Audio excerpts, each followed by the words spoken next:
Selamat pagi, kita bersama lagi dalam Ruang Bicara dan hari ini Alhamdulillah kita kembali semula sebenarnya Ruang Bicara ini bersama dengan FRIM ataupun Institut Penyelidikan Perhutanan Malaysia untuk bercakap tentang satu isu yang mungkin ramai yang tidak tahu tetapi ianya amat penting dalam kehidupan seharian kita sebenarnya. Dan topik yang kita pilih hari ini bersama dengan FRIM ialah pensijelan perabot hijau untuk keselamatan pengguna. Tetamu yang cukup istimewa sudah pun bersiap sedia yang akan kita hubungi melalui kemudahan StreamYard dan kita ingin mengucapkan jutaan terima kasih kepada yang berbahagia Encik Hashim W. Samsi yang merupakan Ketua Program Pemerkasaan Pensijelan Produk di FRIM. Jadi Assalamualaikum Tuan Hashim. Waalaikumsalam warahmatullahi wabarakatuh. Tuan Hashim sihat ya? Alhamdulillah, Datuk. Pertama kali kita dapat bersama sebenarnya Tuan Hashim untuk bercakap tentang isu yang seperti yang saya katakan amat penting sebenarnya, tetapi mungkin ramai juga tidak mengetahui tentang apa yang kita sebut sebagai pensijelan perabot hijau ini.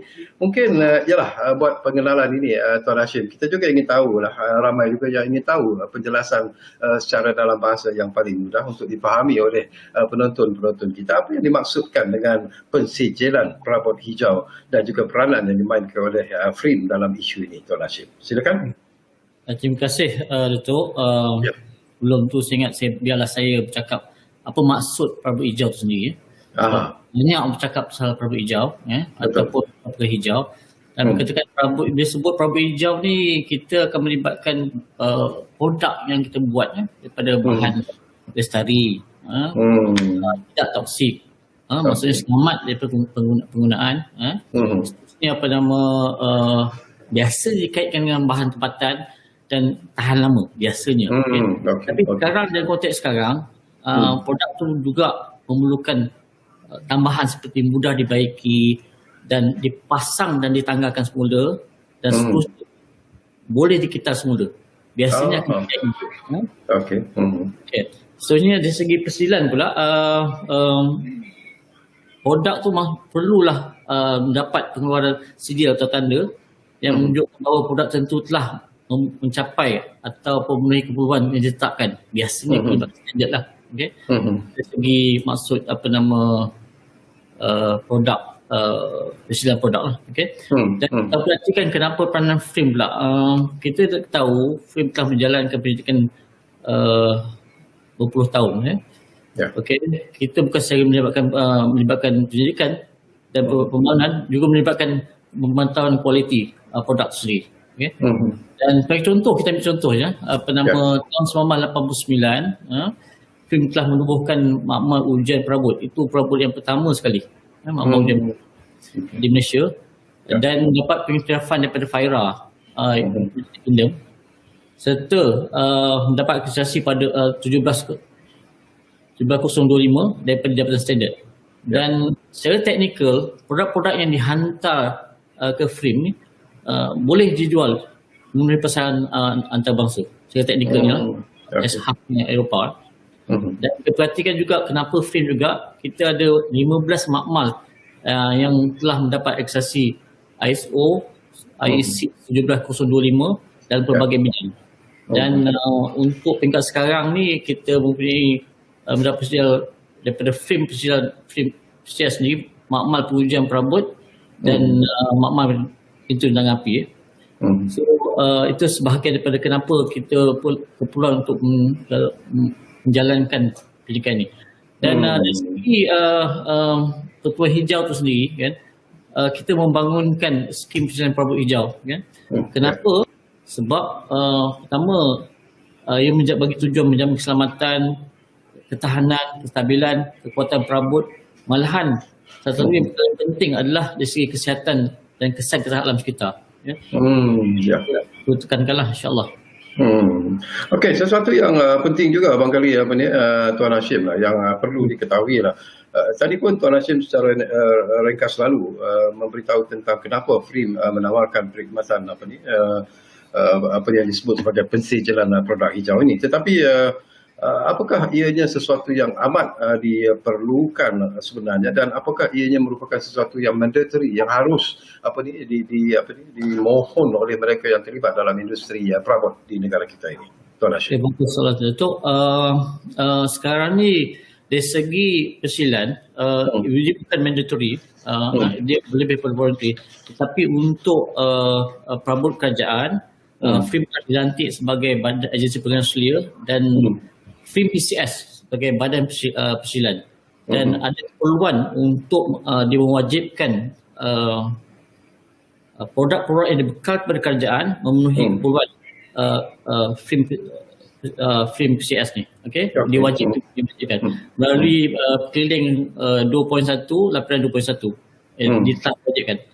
Tapi untuk pengguna yang ataupun pembekal bukan kerajaan kan, masih lagi kata orang voluntary basis. Kalau kita lihat, barangkali menarik jugalah kalau dapat kita kongsi bersama dengan Tuan Hashim sendirilah dan juga FRIM secara keseluruhannya, Tuan ya.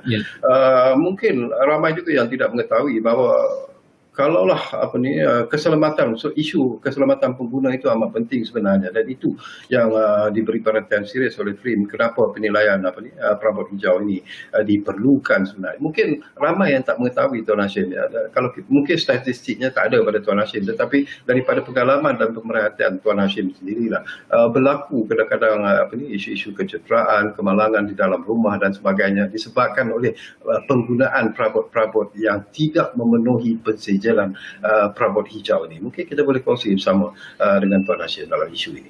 Okey, terima kasih Datuk. Kalau kita perhatikan Datuk, semi contact di US ni, kalau kita perhatikan pada 2015 hingga 2016, kalau kita tengok satu perabot, mungkin saya tak sebutlah syarikat mana sama besar, dia melibatkan laporan kematian 9 kanak-kanak dengan berpuluh lagi kecederaan. Ini contoh-contoh yang kata orang keperluan ke atas pengujian tu sangat-sangat penting. Okay? Kalau saya boleh quote lagi, dalam penyelesaian ke atas kes kematian tu di US sebenarnya, ya, penyelesaian hampir 46 juta USD. Itu contoh di US. Dan kalau perhatikan pengguna-pengguna di pesan pengguna di US sedang menekankan tentang keselamatan sendiri. Dia sangat menekankan. Dan juga bukan dari segi keselamatan atau kekuatan perabot sendiri saja, dia juga melibatkan dari segi kesihatan juga. Kesihatan maksud saya bahan-bahan toksik yang dilepaskan di perabot ni. Contohnya formaldehyde ataupun VOC. Itu saja contohnya. Dalam konteks Indonesia pula, kalau diperhatikan, memang kita tak ada statistik, tapi kita ada banyak bukti-bukti yang kita dapati. Contoh, satu ketika dulu murid boleh terselit kepala dekat katil. Ini is fakta. Lagi terselit di kerusi sekolah. Ini contoh. Okay? Okay? Ini contoh kegagalan perabot setelah diuji kalau tengok gambar ni, okey, kegagalannya. Dan lepas tu kita nakkan supaya worth of buying, dan juga kita nak produk yang dikeluarkan berkualiti, supaya pertama jaminan dari segi penggunaan, okay, dan keduanya segi keselamatan sendiri. Okey. Okey, so, macam tadi Tuan Hashim sebut jugalah tentang perabot-perabot di sekolah-sekolah. Ini pun isu yang cukup penting sebenarnya. Mungkin ramai juga tak mengetahui apakah perabot-perabot yang digunakan di sekolah-sekolah di negara kita ini sebenarnya telah pun mendapat persetujuan perabot hijau dari FRIM sendiri. Okey, terima kasih. Sebagai saya sebut tadi, dari segi contoh perabot sekolah atau perabot kerajaan sekarang telah dimandatori supaya memenuhi keperluan persilan. Okey, tapi sekarang bukan skim persilan perabot hijau. Dalam proses ke arah tu, insya-Allah. Okey. Sebab bila melibatkan persilan perabot hijau, kita memerlukan beberapa tambahan dari segi pengujian. Contohnya dari segi bahan meruap atau toksik sendiri tambahan. Dan kalau perhatikan juga kesediaan pengeluar sekarang kita go by stages lah. Contoh kita mudah. Bila sebut perabot hijau saja kan, contoh bahan mentah tu mestilah daripada hutan yang lestari atau kata orang ada persilan, okay? Itu antara kriteria selain daripada reka bentuk, dari segi daripada dari segi pengeluaran yang jimat tenaga, itu contoh-contohnya. Sebab tu kita akan go by stages lah, insyaAllah. Untuk tahapan kita sedang telah memulakan projek rintis untuk tahun ni, projek rintis bagi Persediaan Perabot Hijau, insyaAllah. Sambutan daripada mereka yang terlibat dalam industri perabot di negara kita setakat ini, Tuan Hashim, bila kita bercakap tentang persediaan perabot hijau ni, apakah ianya berada pada tahap yang memuaskan ataupun masih ada lagi mereka yang terlibat dalam industri perabot ini yang barangkali melihat bahawa mereka tidak perlu sebenarnya untuk mendapat sijil persediaan perabot hijau ini sebenarnya? Pandangan Tuan Hashim. Terima kasih tu. Bagus soalan tu. Kalau perhatikan stages ni, kita banyak maklumat yang datang kita daripada luar negara, okay? Kesedaran masih tahap rendah, okay? Kita perlukan kata orang pendidikan ke atas pengguna itu sendiri, kan? It's slowly coming lah, insyaAllah. Dan kalau perhatikan juga stakeholder, seperti kita dah buat beberapa kata orang sindikasi dengan pemerintah tahu, kita dapati banyak dah sedar tentang pendidikan tu. Cuma it's a matter of stages untuk bila kita mulakan. Banyak kalau kita perhatikan sama dengan industri sebelum ni, banyak pemain industri lebih kepada sedar, tetapi konsep tunggu dan lihat. I think perkara ni applicable untuk banyak kata orang perabot lain. Dia tunggu dan lihat. Mana yang berjaya start, dia akan jam bergadun. Ini contoh-contoh lah. Saya rasa, tapi macam mana pun saya nampak dengan sokongan penuh daripada kerajaan, insyaAllah, perhatikan even PM membuat kenyataan pada berhubung dengan rangkaian Malaysia ke-12, kekuatan satu teras ni fokus kepada mencepatkan pertumbuhan hijau. Itu satu. Itu part of kita orang support kata orang ni komitmen kerajaan ke arah persediaan hijau ni, insyaAllah.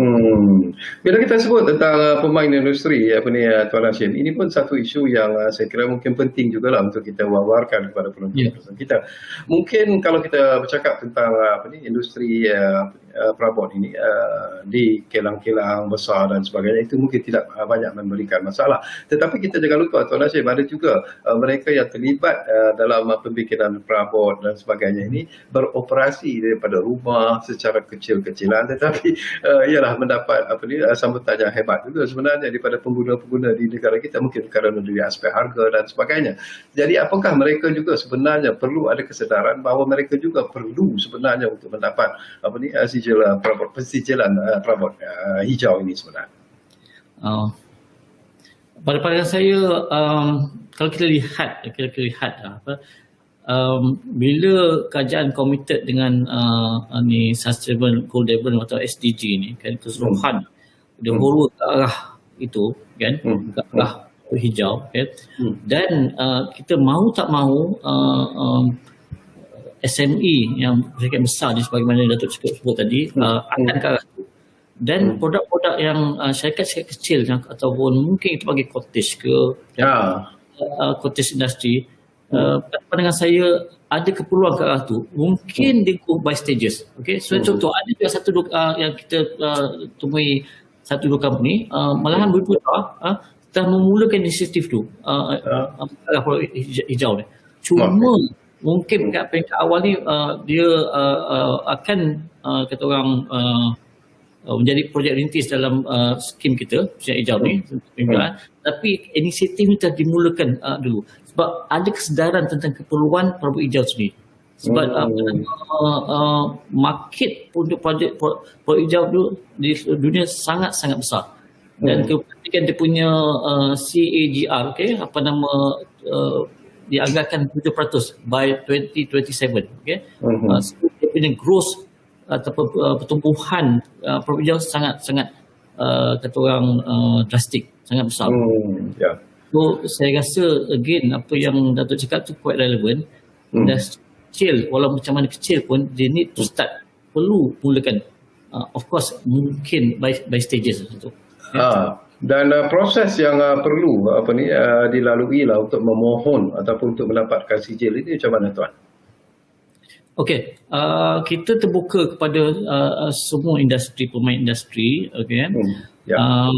Dan of course kita akan diminta untuk mengisi borang supaya kita tahu profil industri sendiri. Datuk, kalau kita ambil contoh, ada juga industri yang kata orang contoh je lah. Kedudukan kilang tu sendiri tempat yang tidak sah. Ini contoh. Okay. So, bila kita masuk persilan, perkara ni perlu dititik berat. Sebab kita ambil contoh. Bila sebut persilan industri hijau, contohnya melibatkan eksport, pembeli akan check. Dia akan verify. Dia akan boleh verify. Dia akan verify. Kecahian kilang tu sendiri, kata ketulinan dia akan kata orang memeriksa. Okay, so kita tak mahu bila kita mulakan persilan ni kilang tidak sah tempat kilang itu sendiri. Okay, mungkin backyard tetapi isu lesen daripada PBT ni contoh-contoh yang mudah-mudah yang dia perlu comply. Okey, bila you sebut tentang pembeli, saya pun suka juga lah Tuan Hashim. Pembeli itu adalah pengguna sebenarnya. Jadi sesuatu yang penting juga yang perlu kita ketahui di sini ialah bila kita bercakap tentang pembeli itu sendiri, sikap pembeli, kadang-kadang mereka tak peduli sebenarnya. What they are more interested is the design, the price terutamanya. Jadi apakah Tuan Hashim merasakan bahawa kesedaran di kalangan pengguna ataupun pembeli itu sendiri di negara kita setakat ini masih lagi tidak menyedari tentang kewujudan pensijilan perabot hijau ini sebenarnya? Benar tu sebenarnya cakap. Saya rasa kita pada pandangan saya kesedaran ni kata orang datang dengan stages, ya.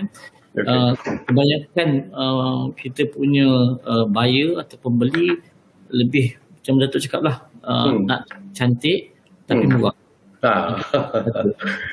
Mungkin dari sudut kesihatan, mungkin dari sudut satu produk itu boleh mengeluarkan bahan toksik kan.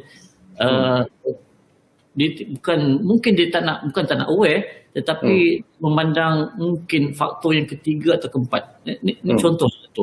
Dan saya rasa kalau kita, sebab tu kita perlukan promosi ataupun awareness pada pengguna tentang keperluan jangka panjang. Okey. Sekadar keselamatan, macam contoh kes sebut saya sampai melibatkan kematian, itu satu hal yang juga yang penting dari kesihatan sendiri. Kesihatan maksud pastikan produk itu tidak melepaskan sebarang bahan yang toksik yang boleh menyebabkan kesihatan.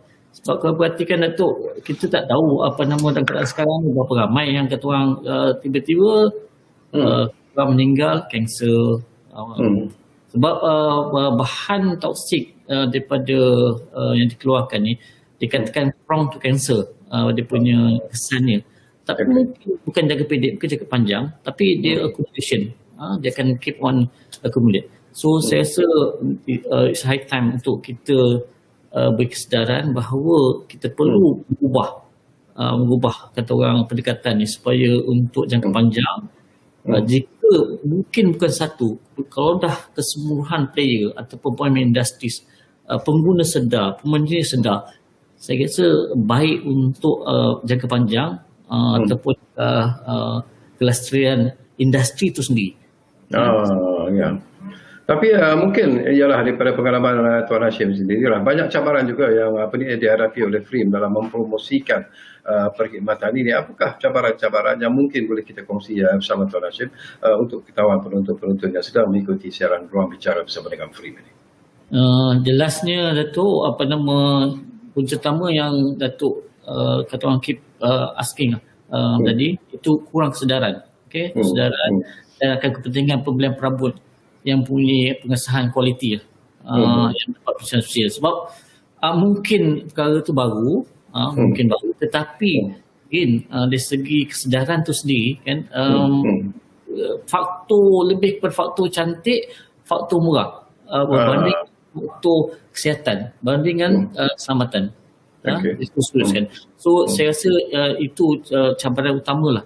Kita harap ada kesedaran ataupun changes of untuk mindsetting kita supaya kita tekankan tentang kualiti dari sudut keselamatan dan kesihatan sendiri. Dan satu lagi adalah kita faham bahawa kita kebanyakan apa yang kita apply atau kita laksanakan lebih kepada dari sudut bukannya it's more on voluntary, bukannya mandatory. So kalaulah mandatory maksudnya ada rotannya, itu mungkin different. Tapi sekarang kes ni lebih kepada mandatory dan siapa-siapa nak buat dia akan buat, siapa tak nak buat dia tak nak buat.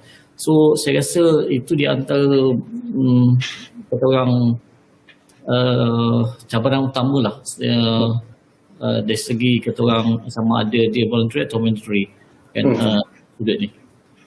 Okey, sesuatu yang penting jugalah Tuan Hashim, daripada pemerhatian Tuan Hashim dan rakan-rakan di FRIM sendiri, bagaimana Tuan Hashim melihat tentang industri perabot di negara kita ini? Apakah ia telah berjaya menunjukkan peningkatan yang amat membanggakan? Kerana kalau kita bandingkan dengan negara di ASEAN sendiri seperti Vietnam misalnya, dikatakan mereka telah mencapai kepada tahap yang cukup hebat sebenarnya. Tetapi di Malaysia ini apakah kita masih lagi dalam usaha untuk mencari satu dimensi yang lebih efektif dalam usaha untuk menaikkan lagi industri perabot di negara kita? Apa yang perlu kita lihat dan apa yang perlu kita pelajari daripada negara seperti Vietnam sebagai satu contoh yang baik?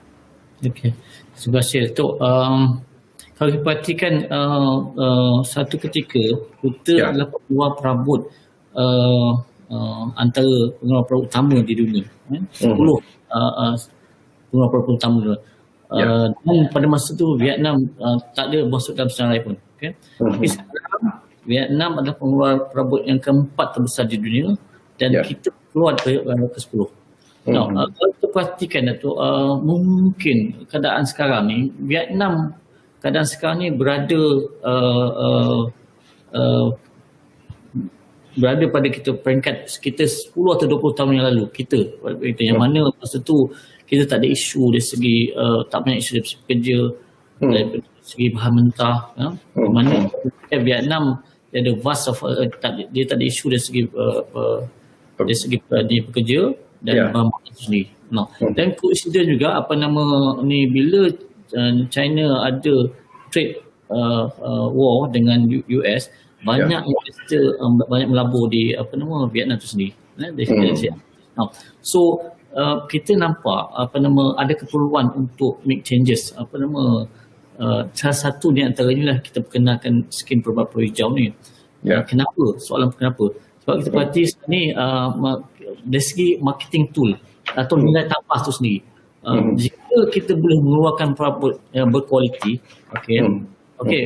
Vietnam pun mungkin boleh keluarkan. Tapi bila kita ada skim yang ada advantage comply pada contohlah standard US ataupun standard UK dengan tambahan dari segi perabot hijau sendiri, tambahan dari segi pertama saya sebut tadi dari segi kekuatan dia memenuhi standard, dan keduanya kesihatan dari segi formaldehyde VOC tadi yang saya sebut juga, bahan toksik itu sendiri kan, dia lebih selamat. So kita ada marketing tool ataupun nilai tambah ke atas produk perabot itu sendiri.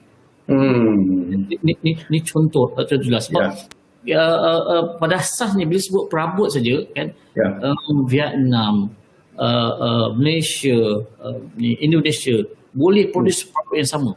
Itu dia.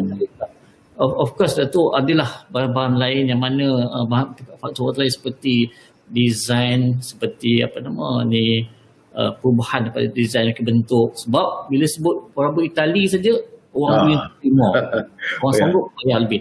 Ini contoh lah. So kita nak create branding lah. Tapi dalam kes ni kita tekankan satu kelebihan dari segi skim persesuaian Prabu Ijab sendiri. Okey, baik Dok, kita dah di penghujung ruang bicara bersama dengan Frim sebenarnya. Jadi mungkinlah saringkan ringkasnya lah kalau pengusaha dan juga orang ramai boleh ingin mendapatkan maklumat lanjut berkenaan dengan perkhidmatan pensijilan produk hijau Frim ini. Jadi apa yang perlu mereka refer, ke mana mereka harus lihat sebagainya. Silakan Dok. Mungkin untuk tujuan ni boleh refer pada laman web FRIM-BCS di http pcs.frim.gov.my, okey. Ya. Ataupun melalui sistem talian e-certification, Ya. certpcs.free.gov.my, insyaAllah. Okay. Okey. Baik, terima kasih banyak-banyak Tuan Hashim kerana sudi bersama kita di ruang bicara ini. Walaupun agak ringkas sebenarnya perbincangan ini, tapi saya percaya banyak juga informasi berguna yang sempat kita kongsikan bersama-sama dengan penonton-penonton kita di ruang bicara bersama dengan Frim ini, dan kita percaya bahawa di program yang akan datang mungkin Frim juga akan mendengarkan lagi isu-isu yang cukup penting sebenarnya yang perlu sebenarnya diketahui oleh orang ramai dan juga rakyat Malaysia secara keseluruhan. Jadi terima kasih kepada anda yang menumpukan perhatian bersama kami di ruang bicara ini. Tapi saya pesan jangan ke mana, kerana selepas ini ruang bicara akan membawa satu lagi isu juga yang cukup penting sebenarnya untuk kita sembang-sembang bersama dengan tetamu-tetamu kita melalui StreamYard nanti. Jadi kembali semula sebentar lagi bersama kami di ruang bicara. Kita jumpa lagi selepas ini.